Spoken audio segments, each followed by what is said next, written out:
Hey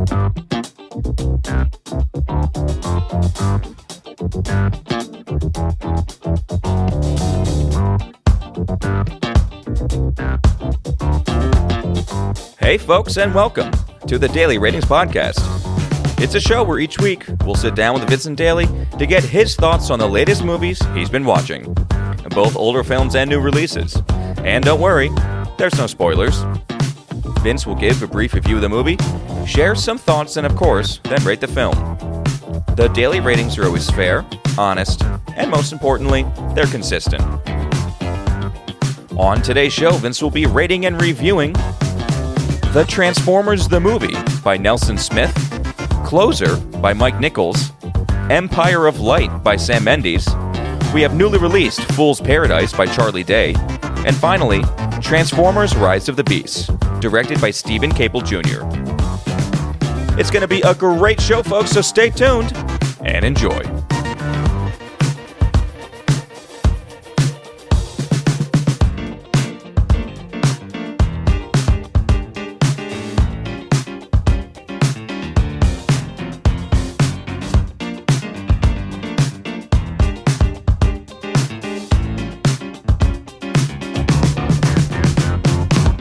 Mr. Vincent Daly, how we doing, buddy? Tommy boy, how's it going? It's going okay on my end. How was your week of movies, man? Well, I'll tell you what.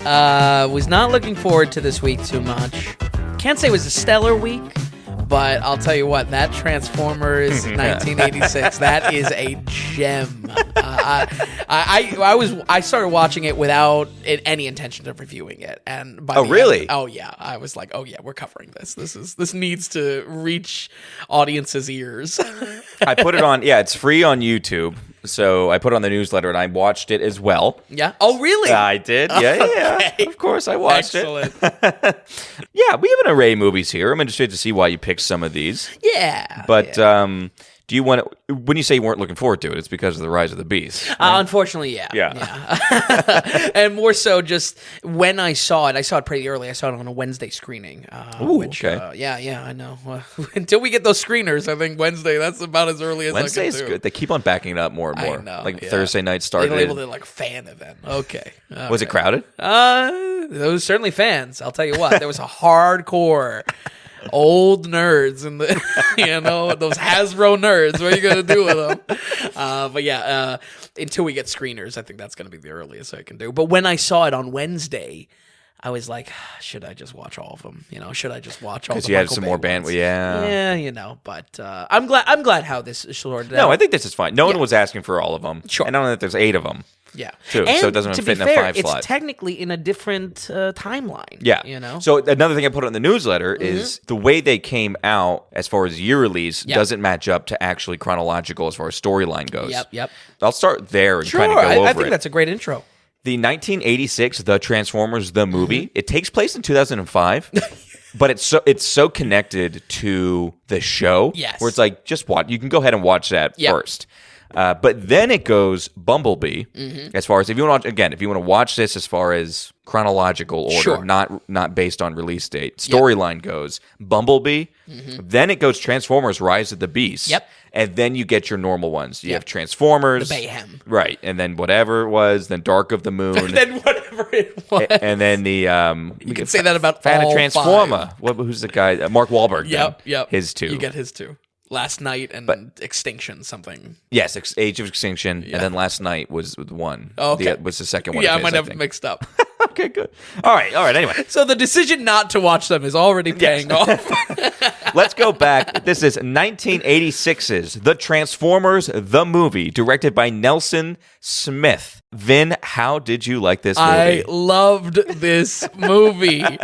Folks, I started watching this as an absolute joke. Again, it's something that I found. I found that it was in licensing hell too. So currently you can kind of buy it on YouTube, but it's also free. Like the full upload is on YouTube. Yeah, some guy posted it, yeah. Yeah, but licensing hell if you want to kind of buy it on streaming in any other capacity. And I was looking at that timeline, and I saw this being on its own at the very peak of that original TV show, G1, as Transformers fans will refer to. in addition to falling in love, in the first 10 minutes of the film, I was shocked about how many characters there were. And then a lot. In a third stage, I'm still not planning to review it just yet. In a third stage, I found out the voice cast, and my mind was blown. We got Leonard Nimoy playing Galvatron, a villain, no less. Love Nimoy as a villain. We got the iconic Peter Cullen and Frank Welker doing Optimus and Megatron, and though themselves maybe not huge stars, but Peter is still doing Optimus to this day. I do like the character of Optimus. Like the he's voice got a is great voice, phenomenal. And they've always tuned into how robotic it needs to sound and how heroic it needs to sound. It's so good, but.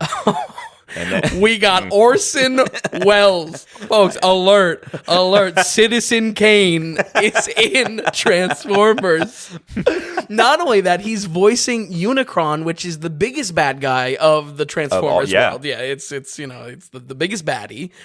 And I could not get over. I couldn't believe it. Casey Kasem plays a character. Yeah. Judd Nelson is in there. I could not believe. Orson Welles, I don't know how much wine they gave this man. Nice. I don't know. We'll have to do an Orson Welles special just to see what mindset was he in? Was he just completely out of money? Why did he do this? I was thinking the same thing, Right. And I was thinking if I had the status of one of these guys or Casey Kasem, who's just one of the biggest radio personalities ever, right. I think this Transformers was just so huge right now. I think this came out right after second season of G1 Transformers. Yeah, and those seasons themselves much longer than a year, I believe. Okay, that was that right? Yeah, but again, these are practically commercials for toys. You know what I mean? Right.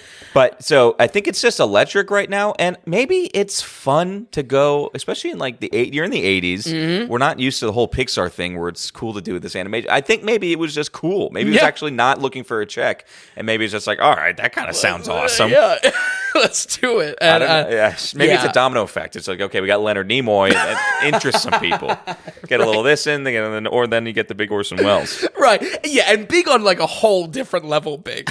Even Leonard Nimoy. Orson Welles, man, I just could not. I could not get over that. I was laughing all week, Tom, about this. Yeah, it was electric. Again, I watched it, and I didn't know what to think. It took me about 20 minutes in for me to actually really get into it. Okay. Because, let's be honest, probably not quite as much as Interstellar 5555 from last week. Yep. This is one big music video. Yeah, exactly. It's a rock opera. It is a electric house soft core metal opera. Yes, absolutely. And then they threw in a Weird Al song too. Yeah, it was bonkers. At that point, that's when I texted you. I was like, I sent you the free link. I was like, that's good for the newsletter, and maybe give it a watch.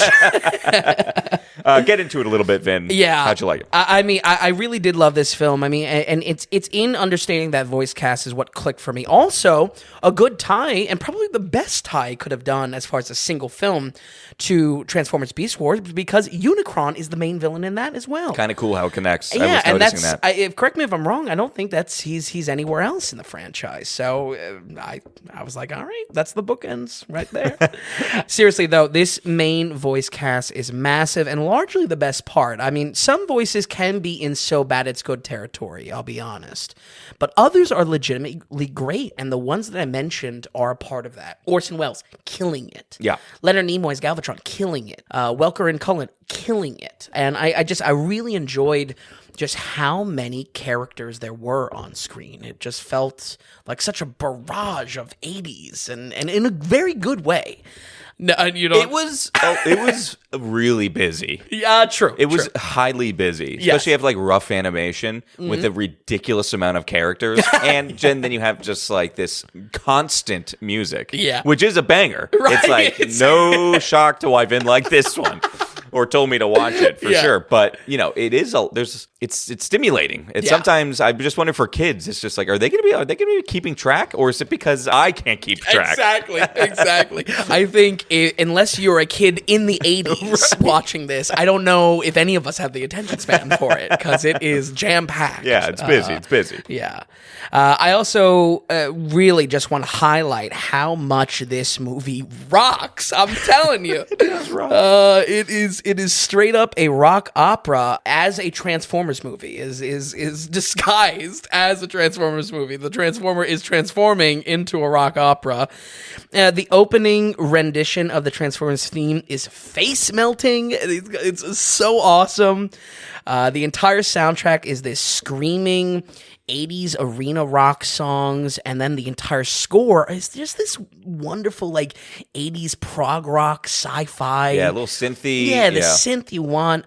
Just a fantastic soundtrack. And all of this is praised before I even talk about the story. I mean, so you should probably let that speak for itself. I just love the feel of this. And this wasn't where I've maybe knocked some dated feelings of 80s movies or anything like that. This, I feel like, was so alive and so electric. It made a appropriate spot for these it was so purposeful that it's just like, it's not just trying to throw some stuff in to feel 80s.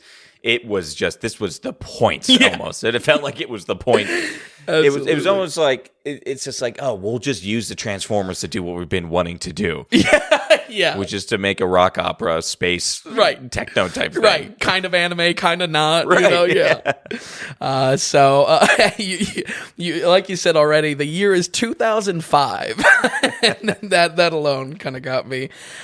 We see the continuing war over Cybertron, the home planet disputed between the Autobots and the Decepticons. This coming out at the peak of the show.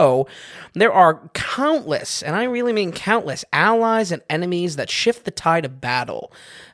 Cynically thinking, these countless allies and enemies are different versions of the toys and different lines of the Transformers toys, but there is a large scale to the war, if you will.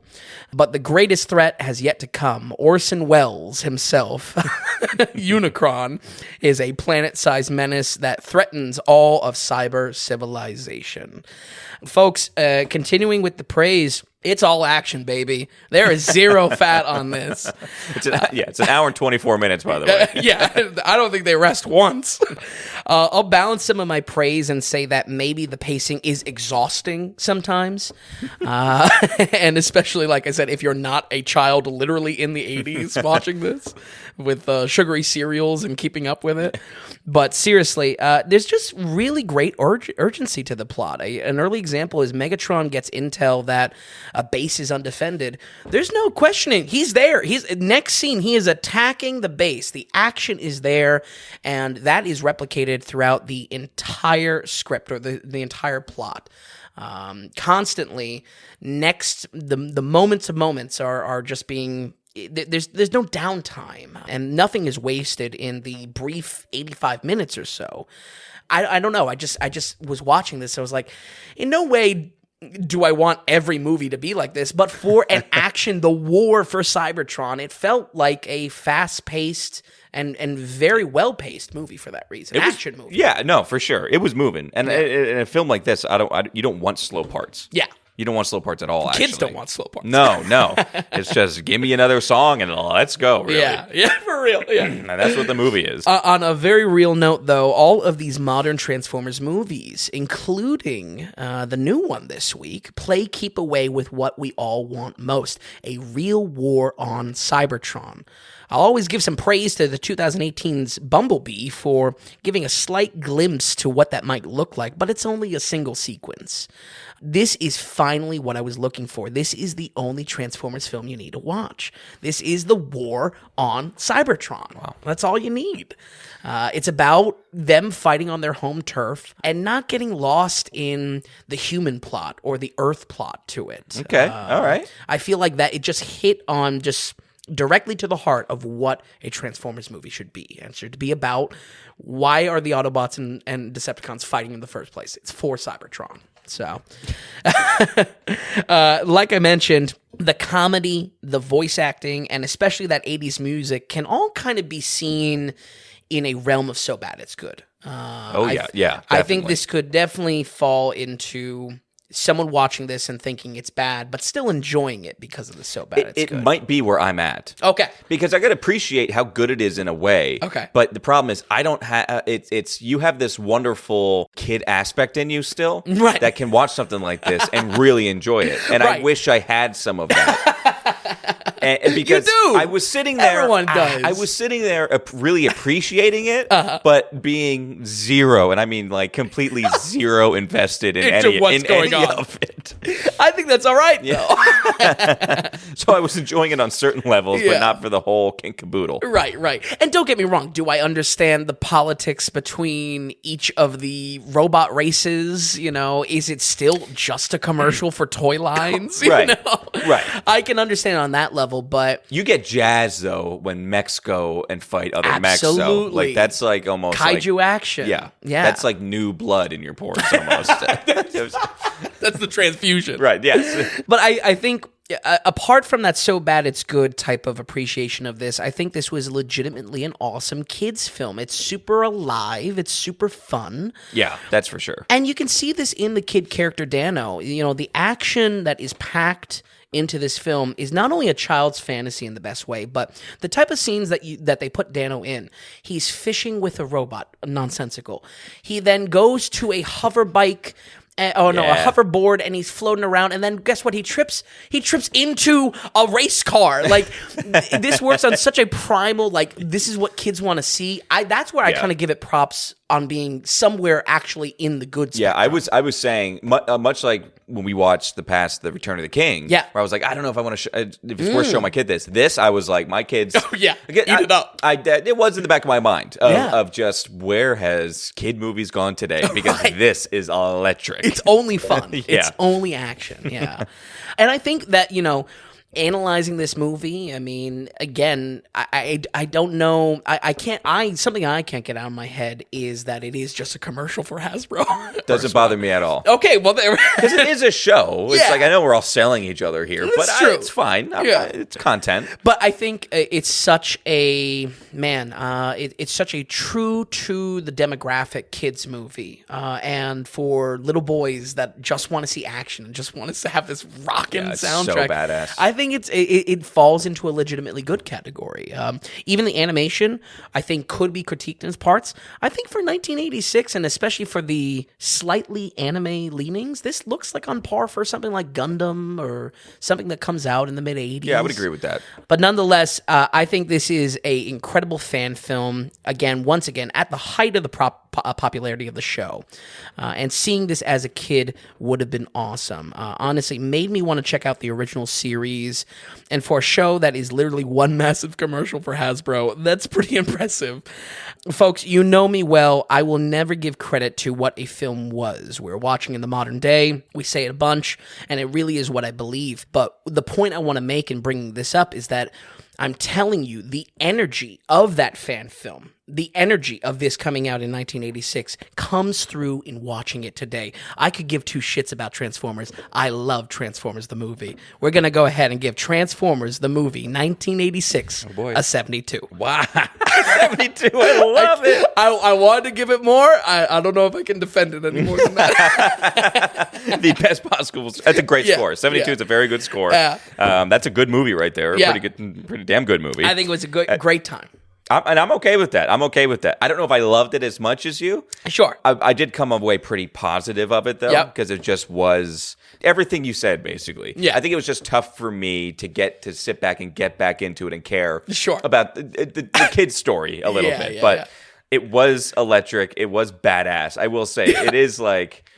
This is a moment of really good action too. Like, Yeah. And it's I like- can't say spoilers, but there's some shit in this film. We're 24 minutes I too. know, It's so I know. great. Awesome, Vin. We'll leave it there for that. The Transformers. I don't have Tommy Two Shoes. It's on the newsletter. 72% for the Transformers, or Transformers the movie. Awesome. Glad you watched it. Glad you reviewed it. Glad you texted it to me. It was the highlight of my week. I'm happy I watched it. Yeah. I am, and that's a good thing to come out of it. That's awesome. Yeah. All right, so let's move on to something completely different, kind of. This is 2004. This is the movie called Closer, directed by Mike Nichols. And maybe, I don't think people just hearing that knows exactly, you can picture it. And once we see some clips, maybe, or see there's a lot of actors in it, maybe get a better idea of what it is. But anyway, 2004, one, why'd you pick it? And two, what it's about, how'd you like it? Well, why I picked it, folks, I'm going to have to come a little clean here. I'm pretty sure, and I was trying to think, I'm pretty sure this landed on my list just because it has Natalie Portman with short hair. Okay, yeah. I kid you not, I was watching this and saying, I have no goddamn idea why I have ever had a remote interest in this movie. I got no experience with the director. It's just on a list. Yeah, I got no experience with the writer. So I'm only left with calling myself out. And it's off the list now. So that's where we're at with Closer. Other big actors. I mean, it could have been you going through a Clive Owen stage, maybe. Yeah, maybe. Jude Law is in it. Julia Roberts. That's a good point. You know what I mean? Yeah. But mostly, you know you better than me. You know me.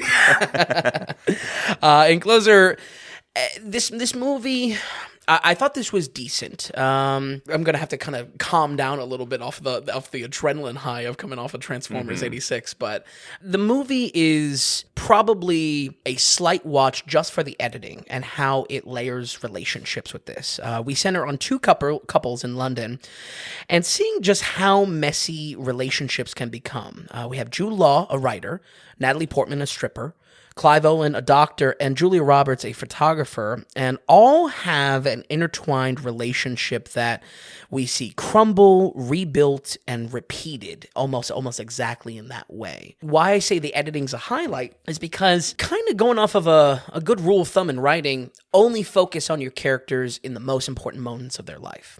In that, we jump into the emotional heights of these relationships, but oftentimes that's also the messiest and most, emotionally dramatic times as well. And it turns out it's kind of a pretty miserable movie for that reason. Oh, okay. Yeah. What category? I mean, it's rated R. It's an hour and 44-minute rated R drama romance, basically. Yeah. Dark drama romance, maybe? Or yeah, more emphasis on drama than romance. Okay. And I say that just because we don't really see them in love. We see the aftermath. We see the fights. Right. We see the cheating. We see, there's a lot there that we only see the messy bits. And that's the purpose of the film. But also for that reason, I was having a hard time not only enjoying this film, but also seeing where it's a good recommendation as well. Okay. The writing is very vulgar and explicit by design. Our story has an obsession with characters being brutally honest in their love lives, and that follows through to their sexual desires as well. I would call it a sexy drama. That's basically it. Dealing with heartbreak and basically the emotional casualties on all sides. I have to say, some naughty stuff between this and Anomalisa last week. We have a growing compilation on the site of dirty, no good cheaters. So we can grab the old cheaters logo of the TV show and put it on the site. I mean, listen, man, I can get behind villains, monsters, gangsters, killers, Orson Welles playing Unicron. But man, when characters are just a piece of shit, it just loses me completely. And I want to be honest in these type of moments, not that it's affecting my analysis of it, but it's something that does affect my enjoyment while I'm watching the films. Is it the thing that you can't get basically you can't get behind a character, kind of? I think, yeah, I think it's I think it's a distrust to the character that maybe I look into it and I say, well, if they're our narrator or if they're our point of view for the story, how much do we trust them in these type of instances? Right, okay. Kind of an unreliable narrator in that way. But for me, I want to make note of it because it is a little bit gives perspective to what the story is about. Why is it not a romance, but also, yes, a romance?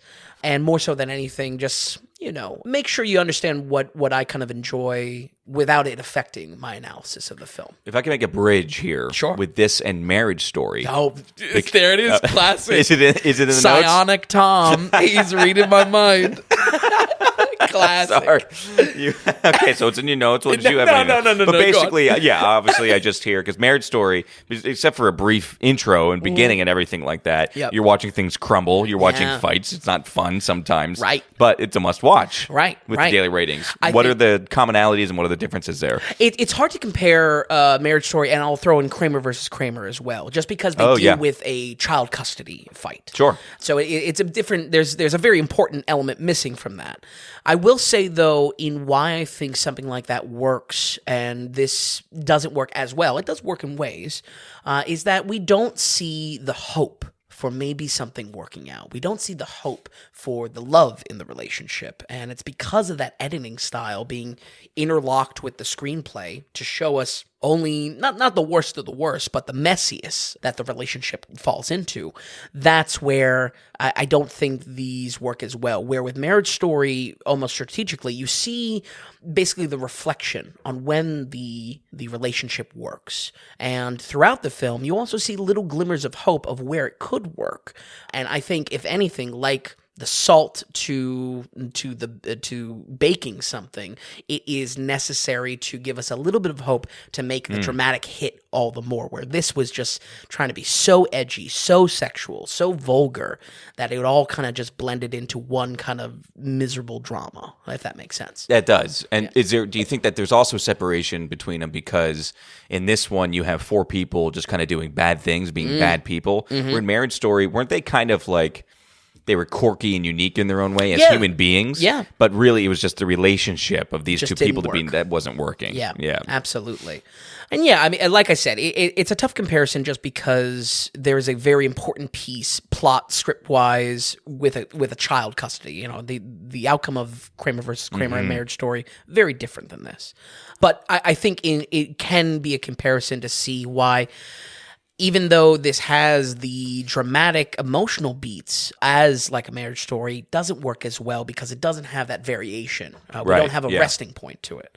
Like I said, the editing and screenplay, they're interlocked and leaping forward to showing the audience these emotional high spots. And oftentimes that's these miserable, heartbreaking moments for these people. And the film just never really takes a break. Yes, this may be a romance because there is a lot of sexual content, but the real experience is all drama because of what the film shows us. Show, don't tell, basically. The film can tell us that time has passed in the relationship. What the film shows us is a constantly crumbling relationship in four directions, basically. I honestly was very torn on this because I can respect the story for the focus and the focus on the most important parts of a character's life. I like that as a writing principle. The film is a bit relentless. Relentless is the word that was coming out to me as I was watching this, that it just does not let up. And maybe that's not a bad thing. Certainly wasn't bad if you really like all four of these actors as well. Right. That's pretty much all that is focused on as far as acting talent. But yeah, that's kind of where I was coming from with that. Does that make sense? Yeah, no, I think so, absolutely. Yeah, no, checks out. Checks out. So, while I can appreciate the design to the editing style, the purpose of the story, I just felt that the plot did not let the drama breathe. If I had to kind of condense that thought of, in just how you have something that's good, you need a little bit of salt that's bad. Complete inverse of that. You need maybe a little bit of good to let the bad hit better.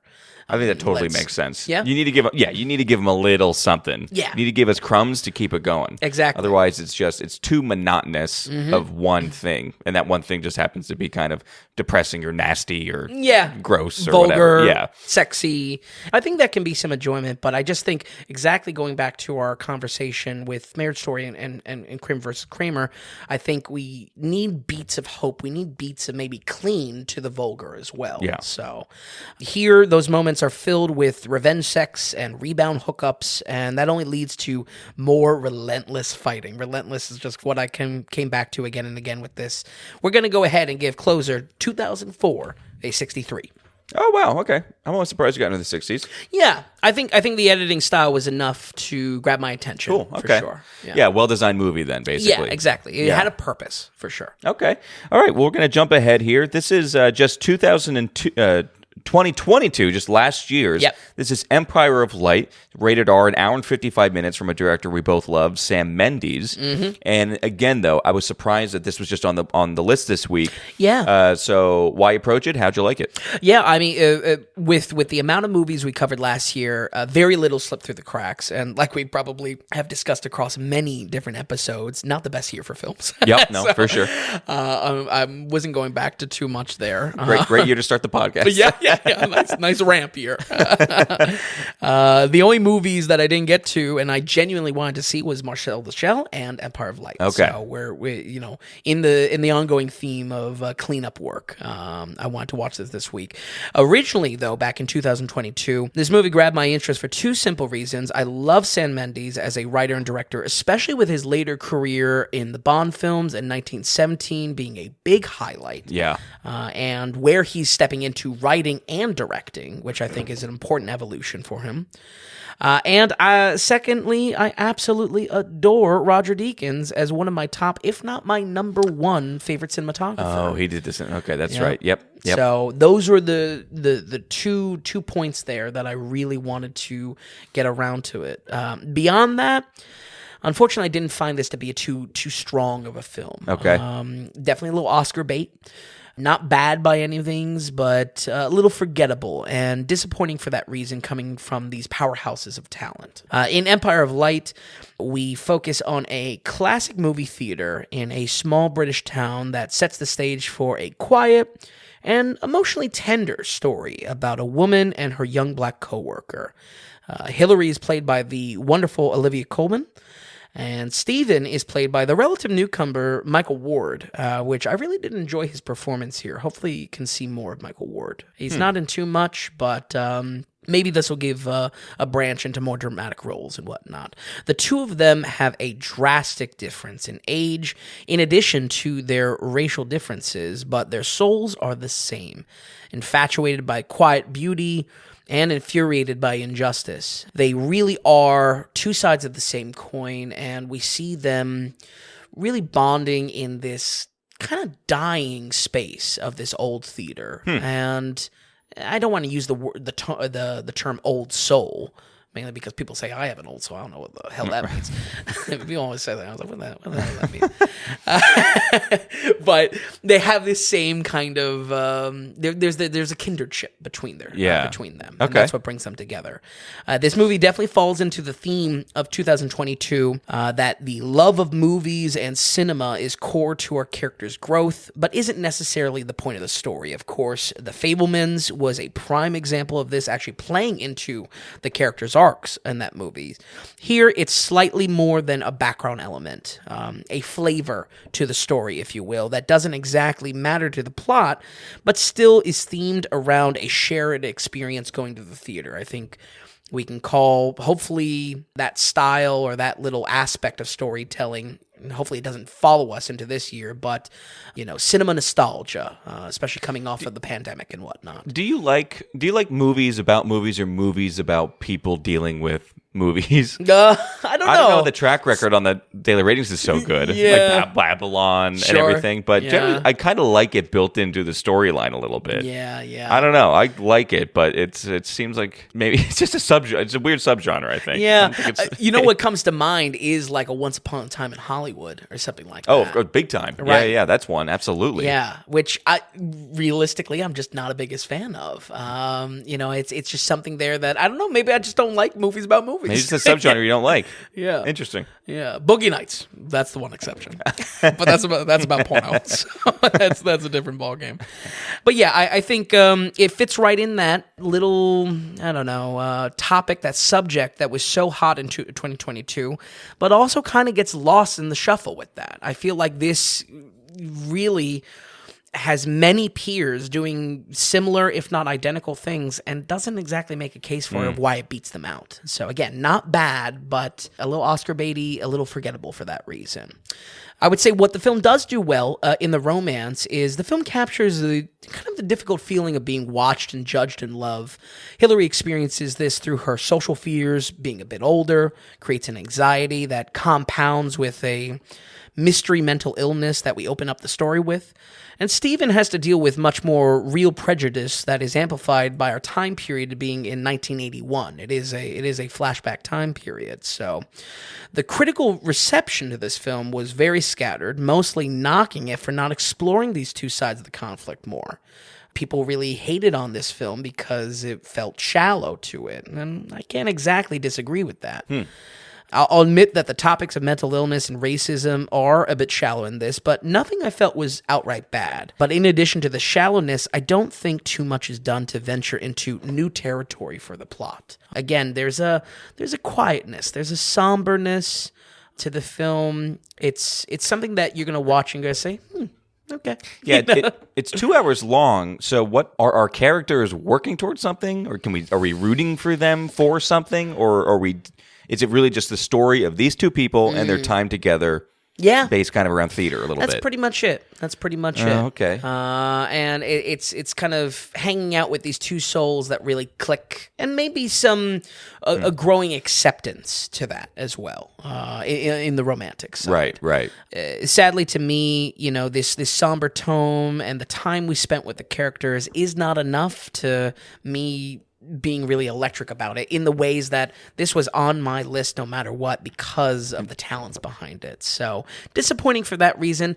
I don't think it's outright bad though. Just one of those movies that you'll probably watch leading up to Oscar season and then forget about, honestly. I feel nearly every aspect of this film has been tackled by a peer film in 2022 that drills into a single theme that this movie juggles with a lot more focus, but that's not to say that it's outright bad if you decide to give it some time. We're going to go ahead and give Empire of Light a 62. Okay, so 62. Yeah, a good movie, but nothing crazy to shout about a little bit. And most of all, forgettable. Yeah, I don't know who really this would be for, unfortunately. Like, I don't know who I would recommend a movie like this to. Yeah. But a difficulty I had as well, I thought maybe if you're a really big fan of Olivia Colman, she is good in this. Yeah, not many of those, I would say. Right. Who's dying? One thing not discussed, though, how was the cinematography? Good. But once again, if anything like Mendy's juggling of writing here, nothing I was struck by. Perfect example, going back to when we covered Assassination of Jesse James. There was that one shot of the train, and I say, who did that? And then I found it was Roger Deakins. Nothing like that here, unfortunately. Wow, strange, because we usually get those in a Deakins movie. Absolutely. Okay, all right, little lackluster, but 62 for Empire of Light from last year. Before we get to our next two, folks, just remember, we're going off the value for value model here. So, are you finding the podcast, the website, the newsletter, are you finding it valuable? Meaning, are you enjoying it? Does it make you laugh? Is it helping you critique or curtail your own movie watching experience? Are you into cinema more now than what you were before you were listening? That's value to you then. That you're getting something from it. And what we ask is value back in the form of monetary donations. So you go to thedailyratings.com and you go to the donations tab, and then through your monetary support, you go ahead and show us value and at the same time become a producer of the Daily Ratings. Anyone who donates can go ahead, write in a note, which we're going to go ahead and read on the podcast right here. Mm-hmm. And then also, like I said, you become a producer of the Daily Ratings. It's an actual credit towards your name. We're doing this because we want to stay away from corporate advertising.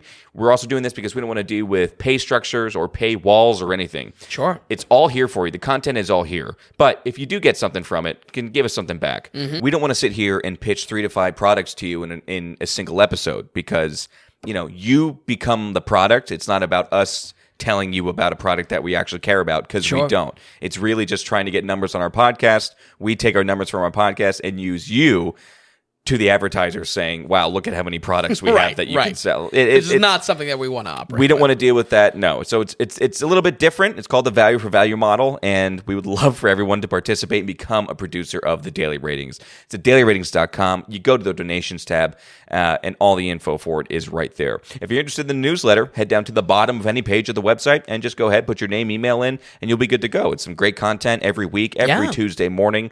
It's just maybe put a little smile on your face in the morning. Start your week. And like we mentioned, there's some serious value. For the last 2 weeks, we've had free versions of the movies. So if there's any kind of watching guide or book club aspect to you following along with the podcast at home, folks, guess what? We'll put it there when it's easy to watch. Yeah, it's great. We're not trying to sell you stuff. It's just fun. Yeah. Check out the box office. Check out the biggest stories of the week. Right. Some fun stuff down at the bottom. Yeah, whatever. Recipe or two.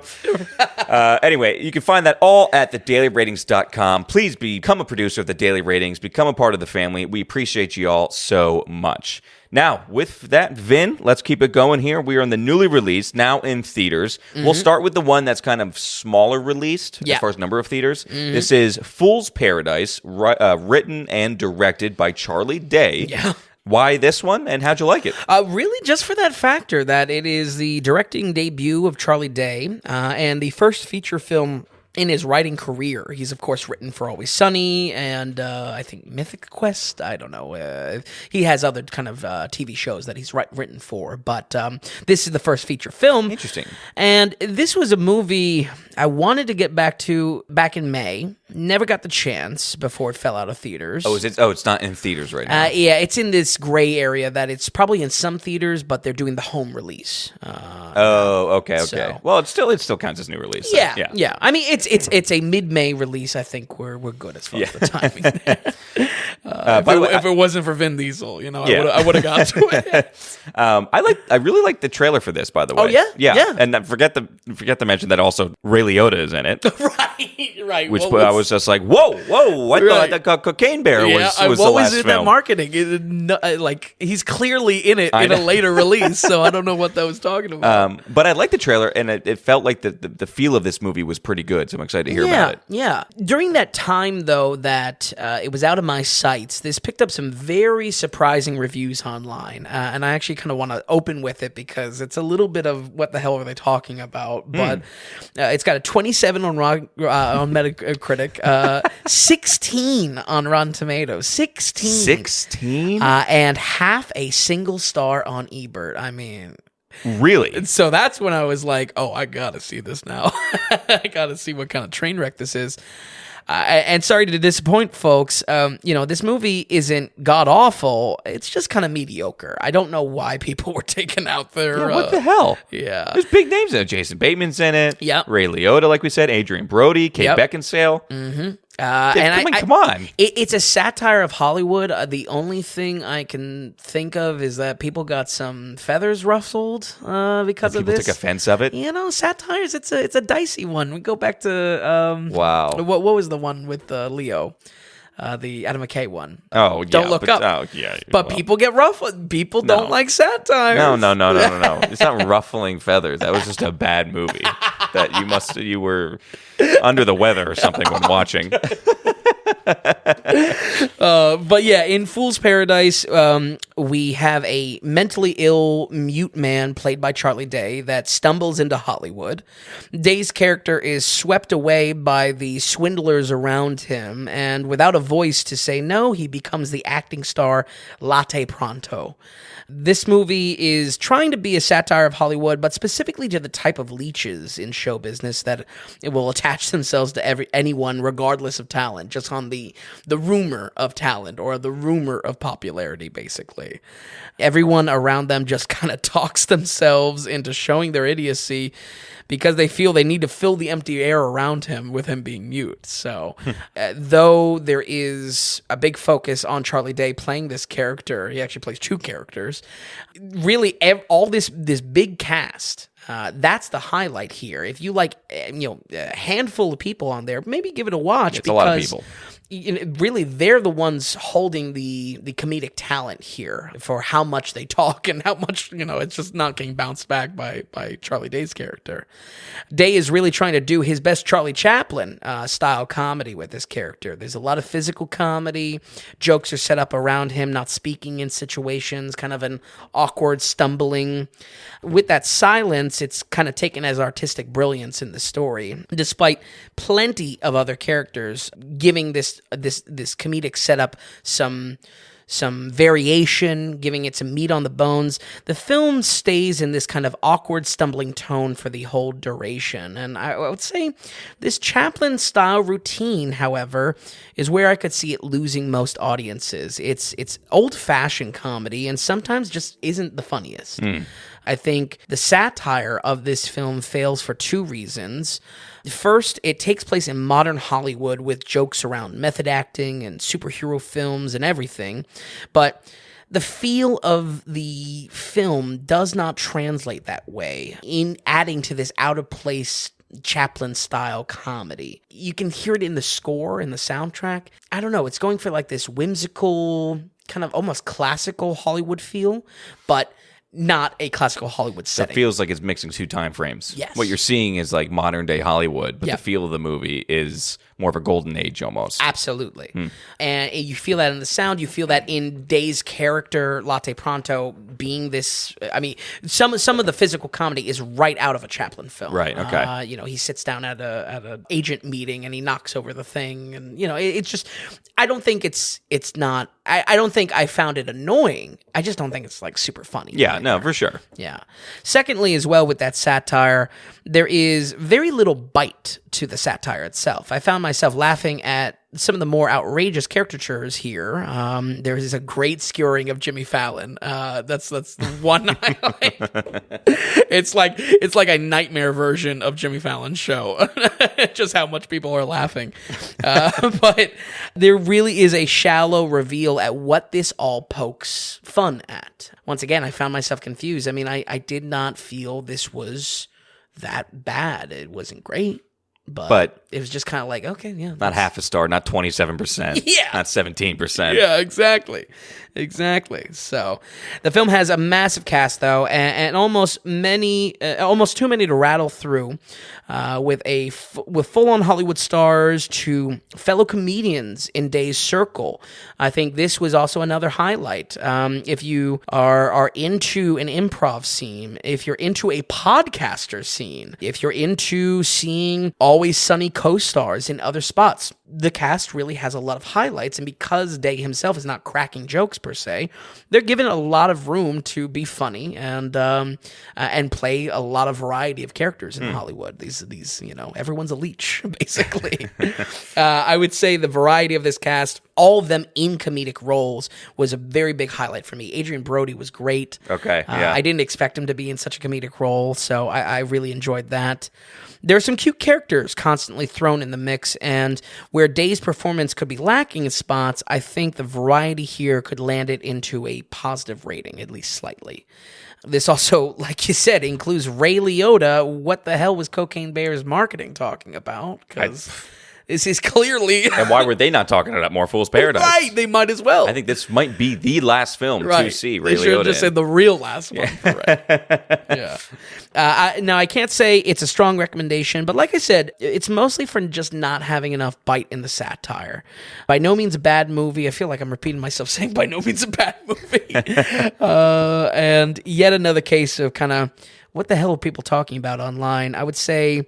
Once again, it's in that very large cast. If you enjoy even a handful, let's say 3 people in that cast, this might be a watch. And specifically, if you like Always Sunny or even curious to see all the comedic talent pulled by Day for this production, maybe give it a watch when it comes free to streaming. We're going to go ahead and give Fool's Paradise a 52. Okay, 52. All right, yeah. Yeah. I'm almost excited. I would almost want to see it because of the cameos and everything like that. Yeah. Did you see the trailer or no? I think so. Okay. Yeah. I'm curious to see, is it just a good trailer or does that vibe carry through? You know what I mean? No, I think that vibe had a much more, I don't know, a Wes Anderson-ness to it. Okay. Yeah. Literally thinking the same thing. Yeah. I was thinking Wes Anderson. Yeah. I didn't want to say it. I didn't want to embarrass myself. No, absolutely. Because you're the one who saw the movie. But it felt Wes Anderson-y. Yeah. And I think that takes a bad seat, unfortunately. So, yeah, it's probably a case of a good cut trailer. Okay, gotcha. Yeah. All right. Okay, 52 Now I'm the psionic one. I'm Professor X. And of course you have Adrian Brody in there, too. He's Wes Anderson-y already, absolutely. so he's just got it. Yep. Okay, all right. right, so that's Fool's Paradise, 52%. Let's go to our big blockbuster of the week. It did pretty well in the box office for opening weekend. So this is film number 8. This is Transformers: Rise of the Beasts. Again, if you're viewing chronologically as far as storyline goes, this goes after Bumblebee. Yes. Okay, so how was the film? What was it about? So, Rise of the Beasts, when I saw this get announced, I was like, who cares about Beast Wars? Folks, if you need a laugh, do a quick search on Transformers Beast Wars. This was the original TV spinoff of the original G1 show that was a breath of fresh air for Hasbro's toy line, adding a third faction to the Autobots versus Decepticon war. What we focus on is the Maximals, Transformers that take on animal qualities instead of the usual vehicles. Probably because of surplus and toy parts and listen. factories. This is where my kid aspect is like, I'm okay with it. The gorilla looks cool. You like animals. The rhino. I'm mech. Space cowboy mech animal. That's the divide.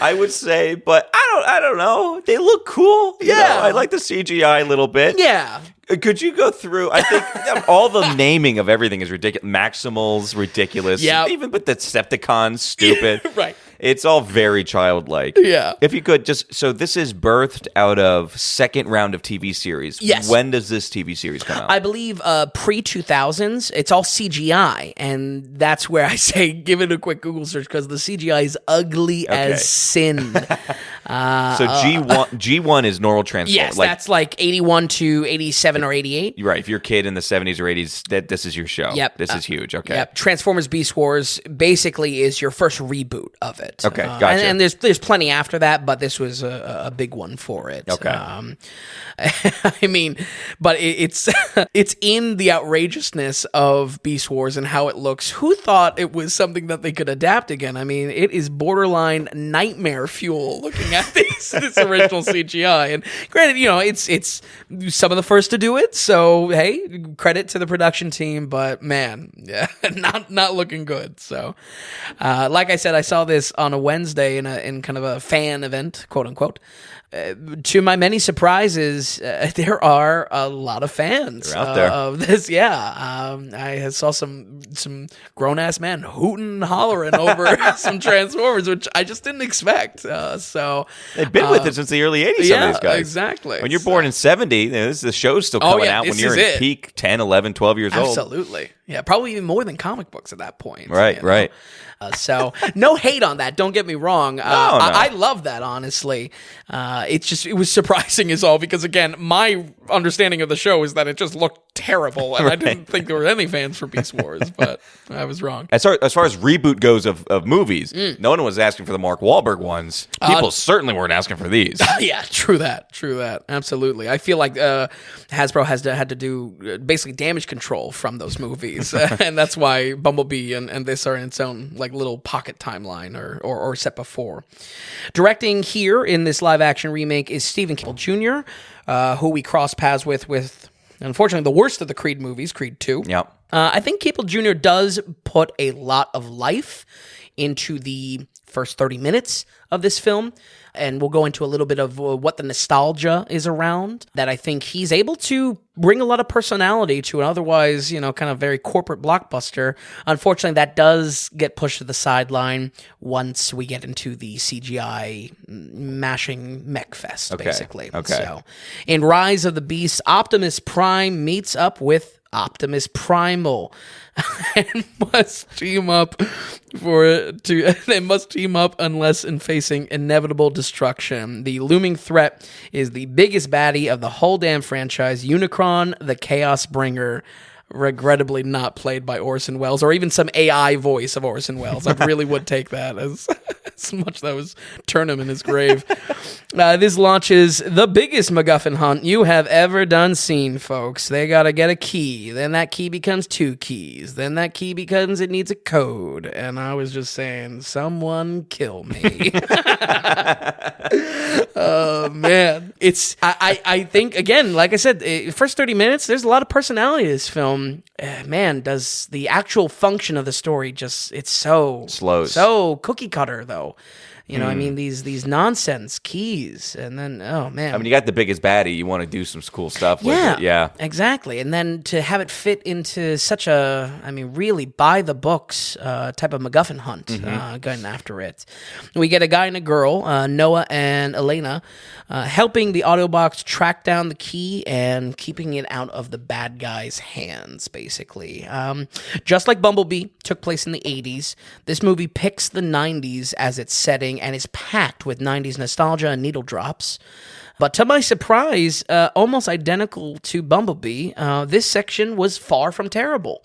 It really wasn't bad. Looking at the cast, I did not like this cast. Yeah. And I was almost, why, big blockbuster. I thought you were going to get bigger names in there, kind of. Sure. How were they, though? Not bad. Okay. I was, again, this first 30 minutes, the human section, if you will, before robots are introduced, before the Transformers are introduced, I think it was really working. Not that I would know where that would go without the Transformers, but I think Cable Jr. should be proud of that first 30 minutes. There's some really enjoyable characters. The rapper Toby Wigwe was great, and I would honestly love to see him in more stuff. He was awesome on screen. Okay, all right. And if anything, I think my expectation was just impossibly soiled by Shia LaBeouf spazzing out on every scene. You know what I mean? I think why I'm shocked by the human side working in Bumblebee and in this is that I'm just the idea, the concept of anything working like that is soiled by Shia LaBeouf and Mark Wahlberg. Wow. Okay. Not a fan. Okay. Wow. Yeah. Not a Shia fan.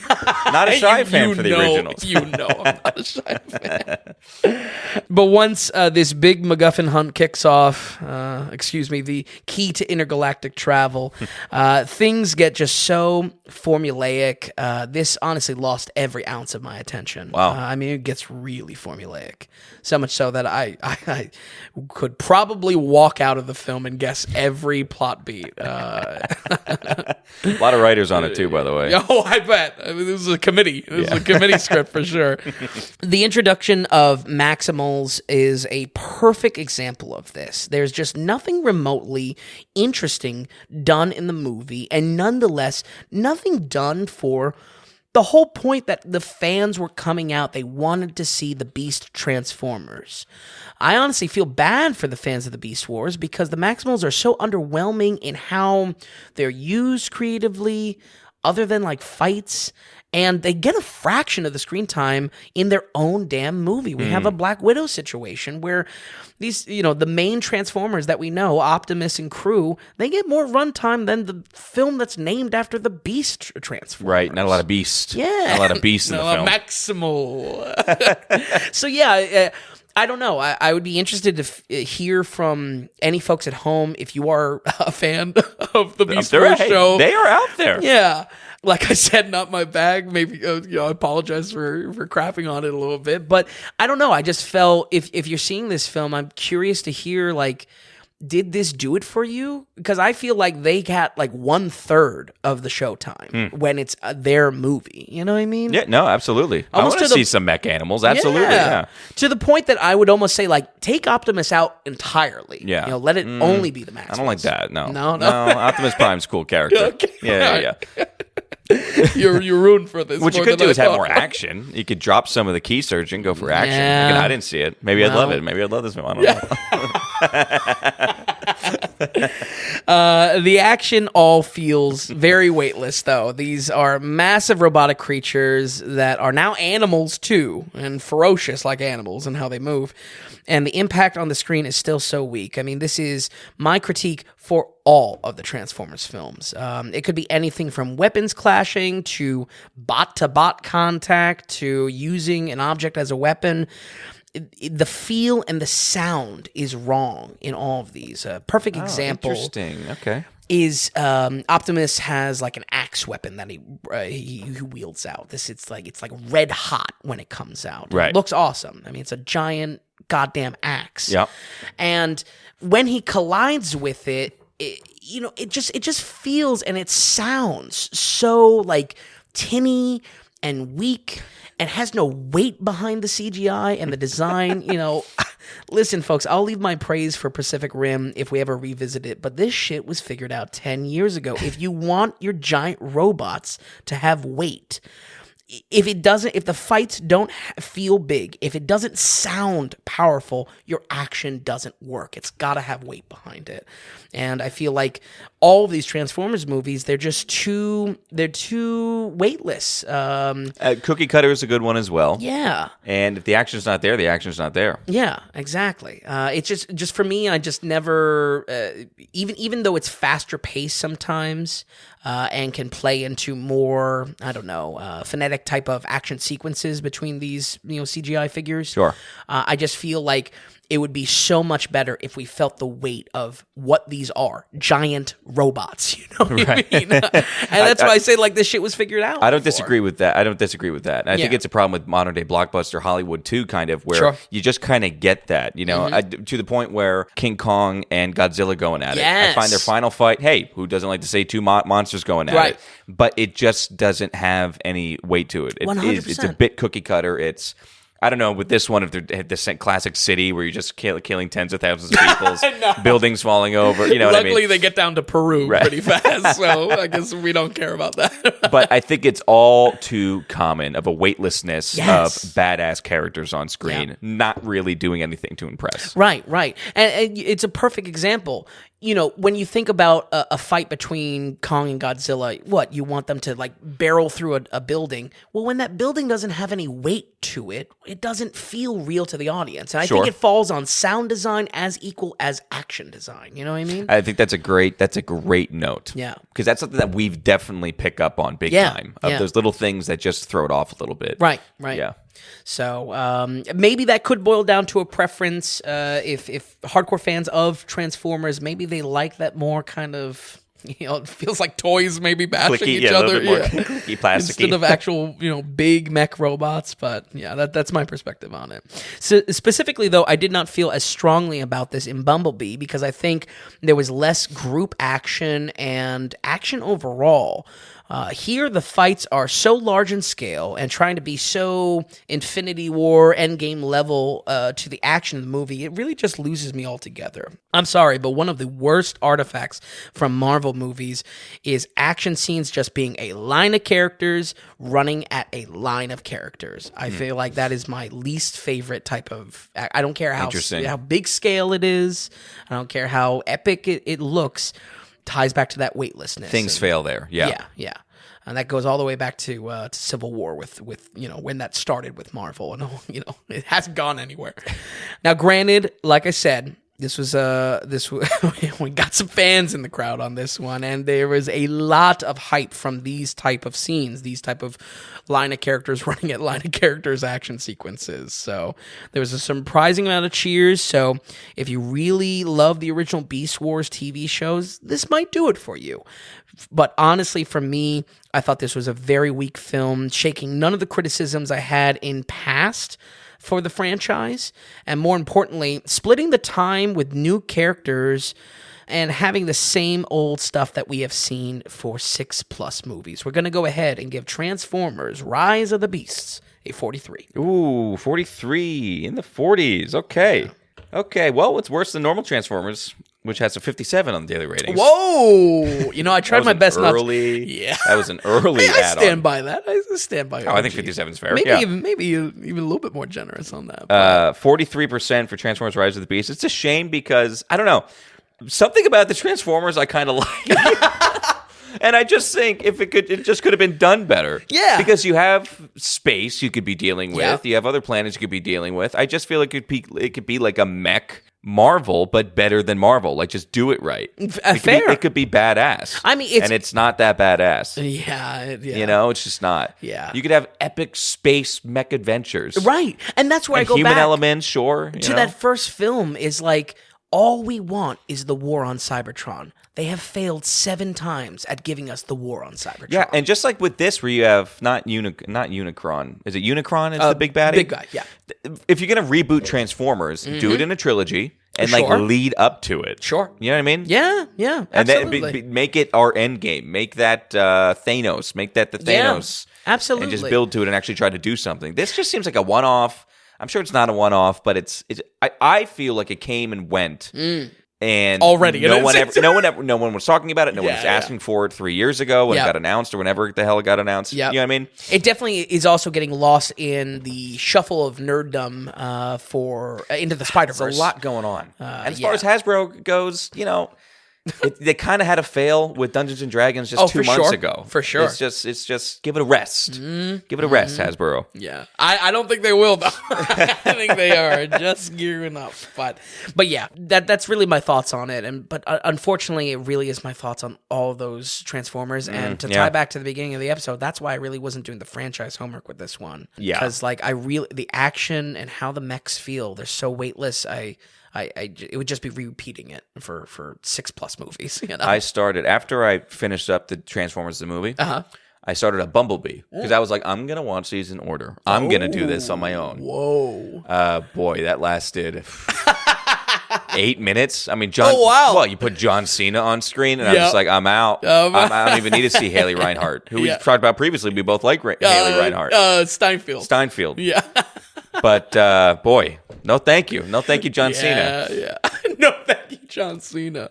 Vin, looking at any of these here, anything you want to add, anything you want to touch on, or roll credits here? I think we're good. We got a big release next week with The Flash. We'll see if Ezra Miller is behind bars by that point. But no, excited for it. There's a lot of hype around it, and we'll see if we can put DC to bed. 2 more movies to go until we're in finally new DC. That's right, because these are just throwaways now. Yeah, basically. These are like, let's get our money back at least. Yeah. We can't scrap them together. All right, that'll be next week. Vin, thank you so much for sitting down here, watching them, and stopping by here. Folks at home, we'll run it down one more time. We have The Transformers, the movie, with a 72%, Closer with a 63%, Empire of Light with a 62%, Fool's Paradise with a 52%, Transformers Rise of the Beast with a 43%. Folks, thank you so much for listening, and we'll see you next week on the Daily Ratings Podcast.